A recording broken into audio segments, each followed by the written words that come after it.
Good evening. This is Peter Krischka speaking. This is my presentation on the vulnerability assessment of the Linux and Windows servers of my fellow classmate Taylor Allen. Executive summary. The scan was conducted November 15th, 2017, and the purpose was to determine operational status. Methodology used, there was a two-part inspection. One was manual inspection of the required services, and then the second was an automated inspection, which was a running of the Nessus scan. Nessus found some medium vulnerabilities, and a manual inspection noted a firewall weakness, and that'll be addressed later on in these slides. This is a listing of the required services: firewalls, AppArmor, web service, email services, domain name service, database, and secure shell. Technical summary. There were no findings to report on the operating systems, either Windows or the Linux. AppArmor was as required, simple mail transport protocol, DNS, database, and secure shell. Again, these were unremarkable, and there were no findings to report here. There were two vulnerabilities found.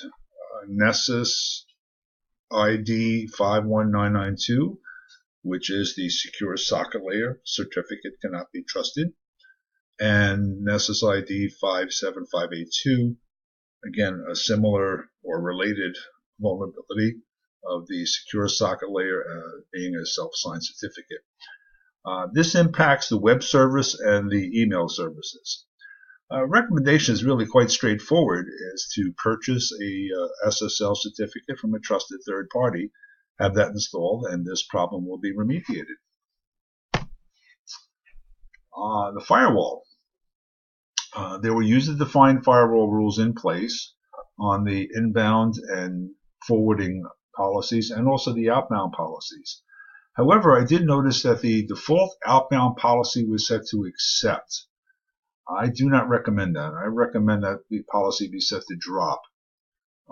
Basically, that allows all outbound traffic, even though there are rules in place for the outbound policy, still traffic, as traffic iterates through those rules, the outbound traffic can be allowed to pass. And this is a potential for a vulnerability. And some of the vulnerabilities can be IP spoofing, data exfiltration or the loss of corporate data, and also having the server used as a host for a distributed denial of service attacks.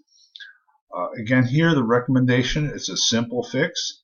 Just set the default outbound policy to drop, and here's the command to do that. Okay. This is the Nessus scan results. Nessus works in a 5-tiered environment of critical, high, medium, low, and information.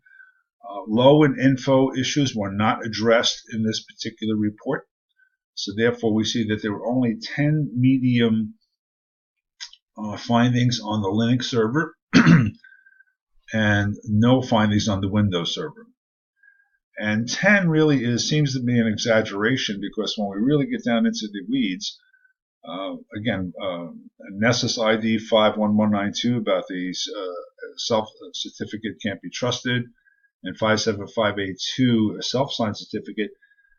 Each of them impacts 5 ports, which relate to email and web ports. So basically, if just the recommendation was made previously to purchase a self-signed certificate, and this particular issue should be remediated.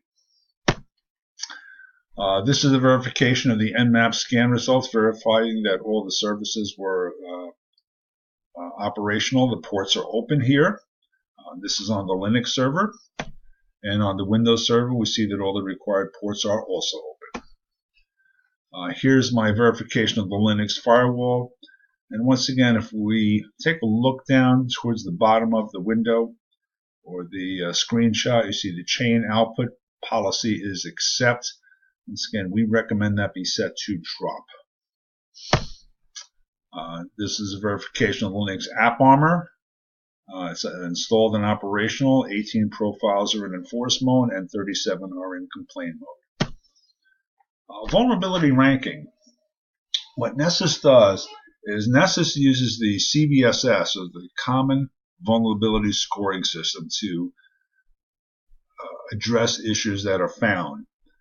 This is a 5-tiered ranking system, which was explained earlier, and it's a basis of 0 through 10, with 10 being the most critical. In this particular case, and let me back up here. The point of this scoring system is to give administrators and business owners the ability to assess which particular vulnerability they should address. Gives them the ability to prioritize the vulnerabilities they should address. So in this particular case, if we take that at face value, then Nessus ID 51192 is just slightly more critical, and that should be addressed first. But once again, we just mine certificates, and both of these problems will be remediated at the same time. So overall, this system was these two systems of Taylor Allen were in very good shape, and these are the references I used in researching this paper. And I hope that concludes this course in a satisfactory way. Thank you very much for your attention. Have a good night. Bye-bye.